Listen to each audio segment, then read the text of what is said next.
ಮಲೆನಾಡಿನಲ್ಲಿ ಇನ್ನೂ ಕೂಡ ಮಳೆಯ ರೌದ್ರತನ ಅನ್ನುವಂಥದ್ದು ನಿಂತಿಲ್ಲ. ಆತಂಕದಲ್ಲೇ ದಿನ ದುಡ್ತಾ ಇದ್ದಾರೆ ಮಲೆನಾಡಿಗರು. ಚಿಕ್ಕಮಗಳೂರಿನ ಕೆಲ ಗ್ರಾಮದಲ್ಲಿ ಪ್ರವಾಹದ ಭೀತಿ ಏರ್ಪಟ್ಟಿದೆ. ಈಗ ಗುಡ್ಡ ಕುಸಿತ, ಜೀವಹಾನಿ ಆತಂಕದಲ್ಲೇ ಬದುಕನ್ನ ಕಳೀತಾ ಇದ್ದಾರೆ, ಬದುಕನ್ನ ನಡೆಸ್ತಾ ಇದ್ದಾರೆ ಜನ. ಸಮಸ್ಯೆ ಬಗ್ಗೆ ಗಮನಕ್ಕೆ ತಂದ್ರು ಕೂಡ ಅಧಿಕಾರಿಗಳು ಡೋಂಟ್ ಕೇರ್ ಅಂತಾರೆ. ಜನರ ಸಮಸ್ಯೆಗಳತ್ತ ತಿರುಗಿಯೂ ನೋಡ್ತಾ ಇಲ್ಲ ಶಾಸಕರುಗಳು. ಶಾಶ್ವತ ಪರಿಹಾರಕ್ಕೆ ಬಡ ಕೂಲಿ ಕಾರ್ಮಿಕರು ಅಂಗಲಾಚ್ತಾ ಇದ್ದಾರೆ.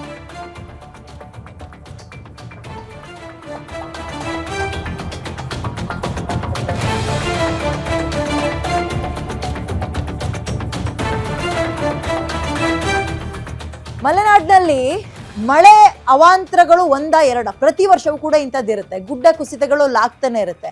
ಪಾಪ ಇವರು ಒಂದು ಶಾಶ್ವತ ಪರಿಹಾರವನ್ನ ಮಾಡ್ಕೊಡಿ, ಇಲ್ಲಾಂದ್ರೆ ನಮ್ ಜೀವ ಹೋಗ್ಬಿಡುತ್ತೆ, ಮನೆ ಮೇಲೆ ಬಿದ್ರೆ ಏನ್ ಕತೆ. ಮಂಗಳೂರಿನಲ್ಲಿ ನೋಡಿದ್ವಲ್ರಿ, ಅಂಥದ್ದೆಲ್ಲ ಆಗದ್ ಬೇಡ ಅಂತ ಗಮನಕ್ಕೆ ತಂದ್ರು ಕೂಡ ಅಧಿಕಾರಿಗಳು ತಲೆನೇ ಕೆಡಿಸ್ಕೊಳ್ತಾ ಇಲ್ಲ. ಕಿವಿ ಇದ್ದು ಕಿವುಡ್ರ ತರ ವರ್ತಿಸ್ತಾ ಇದ್ದಾರೆ. ಜನರ ಸಮಸ್ಯೆಗಳತ್ತ ಶಾಸಕರುಗಳು ತಿರುಗು ನೋಡ್ತಾ ಇಲ್ಲ. ಅವ್ರಿಗೆ ಇಲ್ಲಿಲ್ಲೇ ಸಾಕಾಗ್ತಿದೆ. ಬೆಂಗಳೂರಿನಲ್ಲೇ ಇರ್ತಾರೆ, ಆ ಕಡೆ ಭಾಗಕ್ಕೆ ಹೋಗೋದೇ ಇಲ್ಲ ಬಿಡಿ. ಶಾಶ್ವತ ಪರಿಹಾರಕ್ಕೆ ಅಂಗಲಾಚ್ತಾ ಇದ್ದಾರೆ ಕೂಲಿ ಕಾರ್ಮಿಕರು. ಚಿಕ್ಕಮಗಳೂರಿನಲ್ಲಿ ಘಟನೆ. ಜಾಂಬಳೆಯಲ್ಲಿ ದಿನದಿಂದ ದಿನಕ್ಕೆ ಹೆಚ್ಚಾಗ್ತಾ ಇದೆ ಭದ್ರೆಯ ಆತಂಕ. ಭದ್ರೆಯ ವೇಗ ಹೆಚ್ಚಾಗ್ತಾ ಇದೆ. ಜಾಂಬಳಿಯಲ್ಲಿ ಪ್ರವಾಹದ ಭೀತಿ ಏರ್ಪಟ್ಟಿದ್ದು, ಸೂರು ಕಳೆದುಕೊಳ್ಳುವ ಭೀತಿಯಲ್ಲಿ ಜಾಂಬಳೆಯ ಜನ ಇದ್ದಾರೆ. ಚಿಕ್ಕಮಗಳೂರು ಜಿಲ್ಲೆ ಕಳಸಾ ತಾಲೂಕಿನ ಜಾಂಬಳೆ ಗ್ರಾಮ ಇದು. ಭದ್ರೆಯ ಒಡಲನ್ನ, ಕಾಫಿ, ಅಡಿಕೆ ಎಲ್ಲ ಅಂದ್ರೆ ಬೆಳೆಗಳೆಲ್ಲವೂ ಕೂಡ ಸೇರ್ತಾ ಇದೆ ಆ ಭಾಗಕ್ಕೆ. ಅಂದ್ರೆ ನೀರ್ ಪಾಲಾಗ್ತಾ ಇದೆ. 100ಕ್ಕೂ ಹೆಚ್ಚು ಕಾಫಿ ಹಾಗೂ ಅಡಿಕೆ ಗಿಡಗಳು ನೀರ್ ಪಾಲಾಗಿದೆ. ಆತಂಕದಲ್ಲಿ ವಿಮಲಾ ಹಾಗೂ ನಾರಾಯಣಗೌಡ ಕುಟುಂಬ ಇದೆ. ಮಣ್ಣು ಕುಸಿದು ಮನೆಗೋಡಿಯ ಸಮೀಪದಲ್ಲೇ ನದಿ ನೀರು ಅಪ್ಪಳಿಸ್ತಾ ಇದೆ. ಮನೆಯನ್ನು ಬಿದ್ರೆ ನೋಡಿ, ದೃಶ್ಯಾವಳಿನ ಗಮನಿಸ್ತಾ ಇದ್ದೀರಿ. ಸಂಬಂಧಪಟ್ಟಂತಹ ಶಾಸಕರುಗಳು ಏನ್ ಮಾಡ್ತಾ ಇದ್ದಾರೆ? ಹಾಗಾದ್ರೆ ಏನ್ ಮಾಡ್ತಾ ಇದ್ದಾರೆ? ಮೋರ್ ಡೀಟೇಲ್ಸ್ ನನ್ನ ಕಲೀಗ ಭರತ್ ನೀಡ್ತಾರೆ. ಭರತ್, ಈ ಪ್ರತಿ ವರ್ಷ ಮಳೆಗಾಲದಲ್ಲಿ ಇಂತಹ ಆತಂಕ ಕಾಫಿ ನಾಡಿನಲ್ಲಿ ಸಾಮಾನ್ಯ. ಬಟ್ ಆ ಭಾಗದ ಜನ ಕೇಳೋದು, ನಮಗೆ ಮೂರೊತ್ತು ಗಂಜಿ ಕೊಡಿನೋ ಊಟ ಕೊಡಿ ಅಂತಲ್ಲ, ಶಾಶ್ವತ ಪರಿಹಾರ ಒದಗಿಸ್ಕೊಡಿ ಅಂತ. ಇಲ್ಲಿ ತನಕ ಇದ್ದಿದ್ದು MLAಗೂ ಆಗ್ಲಿಲ್ಲ, ಈಗಿರೋರ್ಗೂ ಆಗಲ್ವಂತ ಸಮಸ್ಯೆಯನ್ನ ಬಗೆಹರಿಸಕ್ಕೆ. ವಿದ್ಯಾ, ಈ ಮಾನ್ಸೂನ್ ಅಥವಾ ಏನು ಮುಂಗಾರು ಜಿಲ್ಲೆಗೆ ಎಂಟ್ರಿ ಕೊಡ್ತು ಅಂದ್ರೆ ಸಾಕಷ್ಟು ಭಯದಲ್ಲೇ ಕೆಲವು ಗ್ರಾಮಸ್ಥರು ಜೀವನವನ್ನ ಕಳೆಯಬೇಕಾದಂತಹ ಪರಿಸ್ಥಿತಿ ನಿರ್ಮಾಣ ಆಗುತ್ತೆ. ಅದರಲ್ಲೂ ಕಾಫಿನಾಡಿನ ಕಳಸ ಇರ್ಬೋದು ಅಥವಾ ಈ ಮೂಡಿಗೆರೆ ತಾಲೂಕಿನ ಕೆಲವು ಗ್ರಾಮಗಳು ಸಾಕಷ್ಟು ಭಯದಲ್ಲೇ ದಿನವನ್ನ ದುಡ್ತಾರೆ. ಅದಕ್ಕೆ ಸಂಬಂಧಪಟ್ಟಂತೆ ಇದಕ್ಕೆ ಉದಾಹರಣೆಯಾಗಿ ಇದೀಗ ಈ ಒಂದು 2 ಮನೆಗಳು ಅಂದ್ರೆ ಏನು ಕಳಸ ತಾಲೂಕಿನ ಜಾಂಬಳಿಯಲ್ಲಿ ಇರ್ತಕ್ಕಂತಹ ನಾರಾಯಣಗೌಡ ಮತ್ತು ವಿಮಲಾ ಅವರ ಕುಟುಂಬ ಏನಿದೆ, ಸೊ ಅವರು ಆ ಹಗಲು ರಾತ್ರಿ ಕೂಡ ಜೀವವನ್ನ ಕೈಯಲ್ಲಿ ಹಿಡಿದು ಜೀವನವನ್ನ ನಡೆಸುವಂತ ಒಂದು ಪರಿಸ್ಥಿತಿ ನಿರ್ಮಾಣವಾಗಿದೆ. ಕಾರಣ ಏನಂದ್ರೆ ಅವರ ಆ ಒಂದು ಇರ್ತಕ್ಕಂತಹ ಒಂದು ಜಾಗ ಏನಿದೆ, ಸೊ ಅದರ ಸಮೀಪದಲ್ಲೇ ಭದ್ರೆ ಕೂಡ ವೇಗವಾಗಿ ಹರಿತಾಳೆ.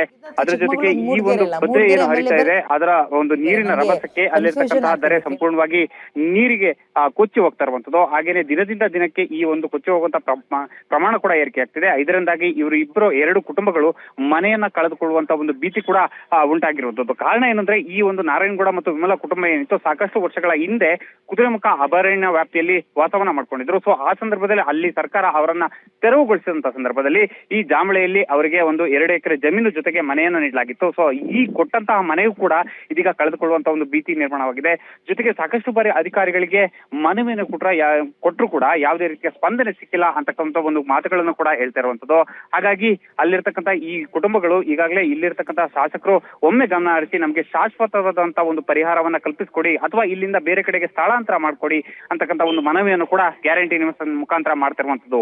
ವಿದ್ಯಾ, ಓಕೆ, ಧನ್ಯವಾದ ಡೀಟೇಲ್ಸ್ಗೆ. ಎಸ್, ಈ ರೀತಿಯ ಸಮಸ್ಯೆಗಳು ಆ ಭಾಗದಲ್ಲಿ ತುಂಬಾ ಜನಕ್ಕೆ ಇದೆ. ಒಂದು ಕುಟುಂಬಕ್ಕೆ ಅಂತಲ್ಲ, ತುಂಬಾ ಜನ ಇಂಥದನ್ನ ಫೇಸ್ ಮಾಡ್ತಾ ಇದ್ದಾರೆ.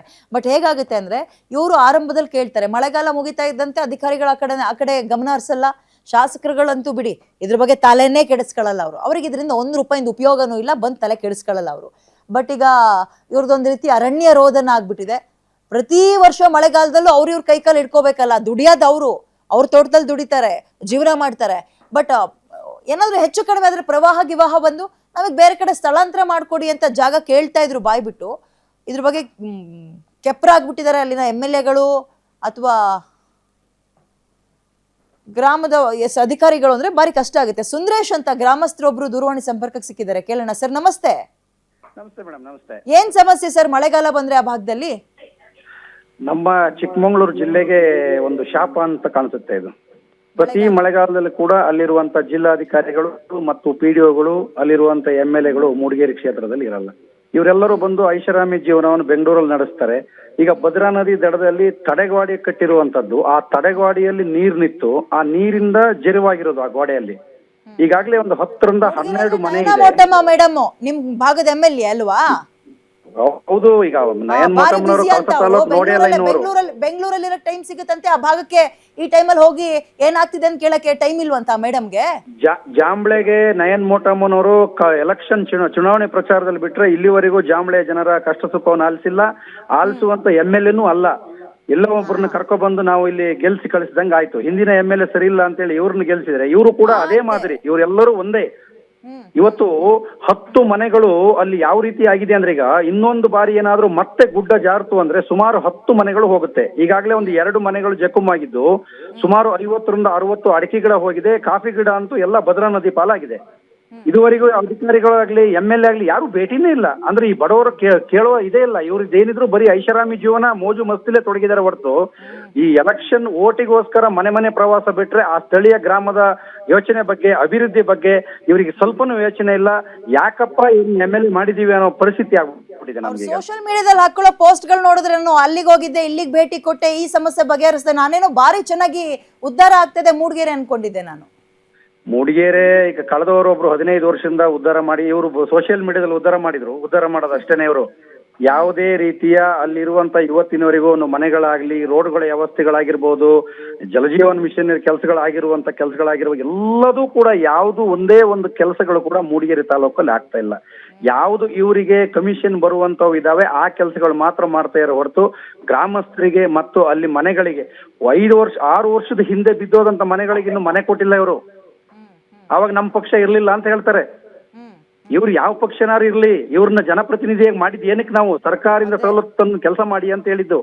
ಇವರು ಅದನ್ನು ಜಿದ್ದಾಜಿದ್ದಿ ನೀವು ಬಿಜೆಪಿ ನಾವು ಕಾಂಗ್ರೆಸ್ನವರು ಅಂತ ಹೇಳ್ಕೊಂಡು ಇನ್ನೂ ಎಷ್ಟು ಜನ ಬಲಿ ತಗೊಳ್ತಾರೆ ಇವರು, ಎಷ್ಟು ಮನೆಗಳನ್ನ ನಾಶ ಮಾಡ್ತಾರೆ ಇವರು. ರಿಸರ್ವೇಶನ್ ಕಾನ್ಸ್ಟಿಟ್ಯೂನ್ಸಿ ಅಲ್ವಾ ಸರ್, ಅವ್ರು ಬಿಟ್ರಿ ಇವ್ರು ಬಿಟ್ರೆ ಅವ್ರು ಇಬ್ರಲ್ಲೇ ನೀವು ಆರಿಸ್ಬೇಕು ಅಂತ ಅವ್ರಿಗೂ ಗೊತ್ತಾಗ್ಬಿಟ್ಟಿದೆ. ಹೆಂಗ್ ಬೇಕಾದ್ರೂ ಆಟ ಆಡ್ಬೋದು ನಾವು ಅಂತ ಅವರು. ಖಂಡಿತವಾಗಿ ಈ ವರ್ಷ ಅದೊಂದು ದೇವ್ರ ದಯದಿಂದ ಅದೇನೋ ಕ್ಯಾನ್ಸಲ್ ಆಗುತ್ತೆ ಅಂತ ಹೇಳಿದ್ದಾರೆ. ನಾನು ಆ ದೇವರಲ್ಲಿ ಪ್ರಾರ್ಥನೆ ಮಾಡ್ತೀನಿ ಆದಷ್ಟು ಬೇಗ ಅದಾದ್ರೆ ಏನಾದ್ರೂ ನಮ್ಮ ಕಳಸ ತಾಲೂಕಿಗೆ ಮುಕ್ತಿ ಆಗುತ್ತೆ. ಮೇಡಮ್ ನಿಮ್ಗೆ ಇನ್ನೂ ಒಂದು ಮಾತು ಹೇಳ್ತೀನಿ, ಕುದುರೆ ಮುಖದಲ್ಲಿ ನರಕ ಯಾತನೆ ಆಗಿದೆ ಜನಗಳಿಗೆ. ಇವತ್ತಿನವರೆಗೂ ಮನೆಗಳಿಲ್ಲ, ಸೆಡ್ಡಲ್ಲಿ ಜೀವನ ಮಾಡ್ತಿದ್ದಾರೆ. ಇವತ್ತು ಒಬ್ಬ MLA MP ಕೂಡ ಆ ಭಾಗದಲ್ಲಿ ಹೋಗಲ್ಲ. ಎಲೆಕ್ಷನ್ ಅಲ್ಲಿ ಬರ್ತಾರೆ, ಅಲ್ಲಿ ಹೆಲಿಕಾಪ್ಟರ್ ಅಲ್ಲಿ ಬಂದು ಇಳಿದು ಹೊರನಾಡ ಕಳಸದಲ್ಲಿ ಒಂದು ದೊಡ್ಡ ಭಾಷಣ ಬಿಗಿತಾರೆ. ಅಲ್ಲಿಂದ ಹೊರಟ್ರೆ ಇವತ್ತು ಒಂದೇ ಒಂದು ಗ್ರಾಮಕ್ಕೆ ಇವರು ಭೇಟಿ ನೀಡಿಲ್ಲ. ನಯನ್ ಮೋಟಮ್ಮವ್ರಿಗೆ ಕೇಳಿ ಎಷ್ಟು ಗ್ರಾಮ ಪಂಚಾಯತಿ ಇದೆಯಾ ಅಂತ ಕೇಳಿ ಅವ್ರಿಗೆ ನೋಡೋಣ, ಗೊತ್ತಾಗ್ಲಿ. ಅದು ವರದಿ ತೆಗೆಸ್ಕೊಂಡು ಹೇಳ್ಬೇಕು ಅವರು. ಒಂದೇ ಒಂದು ಗ್ರಾಮಗಳ ಅಭಿವೃದ್ಧಿ ಆಗಿಲ್ಲ. ಒಳ್ಳೊಳ್ಳೆ ಕೆಲಸ ಮಾಡ್ತಾರೆ, ನಿರೀಕ್ಷೆ ಇತ್ತಪ್ಪ ನಯನ ಮೋಟಮ್ ಅವ್ರ ಬಗ್ಗೆ. ನೀವ್ ಹೇಳ್ದಾಗ್ಲೇ ಗೊತ್ತಾಗ್ತಾ ಇರೋದು ಏನು ಇಲ್ಲ, ಎಲ್ಲ ಝೀರೋ ಅಲ್ಲಿ ಅಂತ. ಏನು ಮಾಡಿಲ್ಲ ಅಂತ ಈಗ ಗೊತ್ತಾಗ್ತಾ ಇದೆ. ನಾವು ಕೂಡ ಚಿಕ್ಕ ಪ್ರಾಯದವರಾಗಿದ್ದಾರೆ. ಅವರಿಗೂ ಅವರ ತಾಯಿ ಸಚಿವರಾಗಿದ್ರು ಇಲ್ಲಿ, ನಮ್ದೇ ಊರವರು.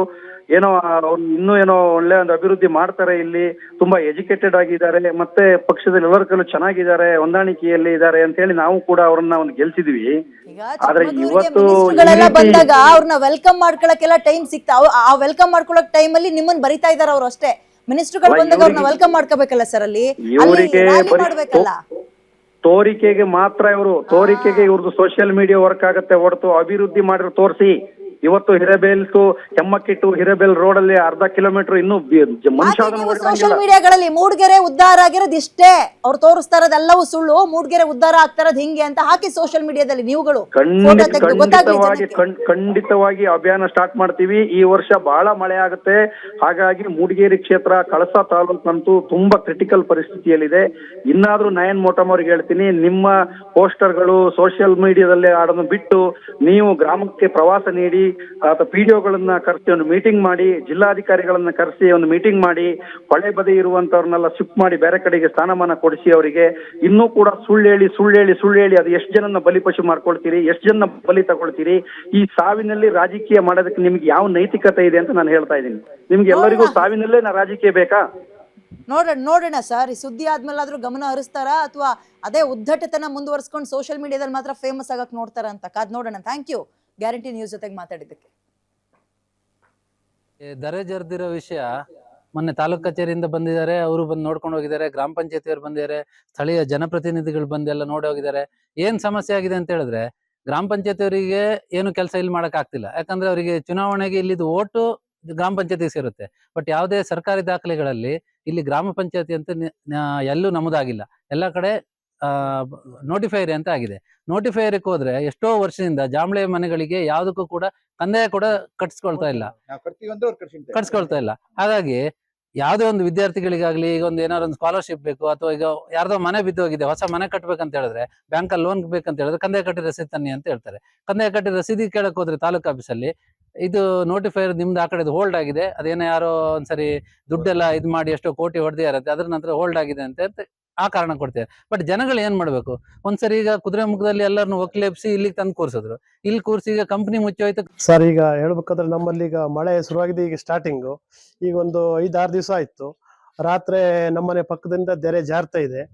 ಈಗ ಒಂದ್ 2-3 ಸ್ವಲ್ಪನೇ ಜಾರಿ, ತುಂಬಾ ಜಾರಿದೆ.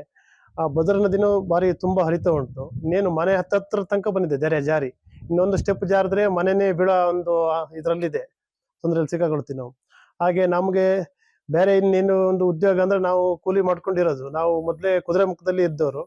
ಆಗ ನಮಗೆ ಅಂದ್ರೆ ನಮ್ಗೊಂದು ತಂದೆಗೆ ಒಂದು ಕೆಲಸ ಕೊಟ್ಟಿದ್ರು, 2 ಎಕರೆ ಜಾಗ ಕೊಟ್ಟಿದ್ರು, ಒಂದು ಮನೆನ ಕೊಟ್ಟಿದ್ರು, ನೋಟಿಫೈಡ್ ಏರಿಯಾ ಅಂತ ಇಲ್ಲಿ ಜಾಂಬಳೆಯಲ್ಲಿ ಕೊಟ್ಟಿದ್ರು. ಆ ಮನೆನೇ ಈಗ ನಮ್ಗೆ ಭಾರಿ ಅನಾಹುತ ಆಗಿರೋದು. ಹಾಗಾಗಿ ನಮ್ಗೀಗ ರಾತ್ರಿ ಇರ್ಲಿಕ್ಕೆಲ್ಲ ಭಾರಿ ತೊಂದರೆ.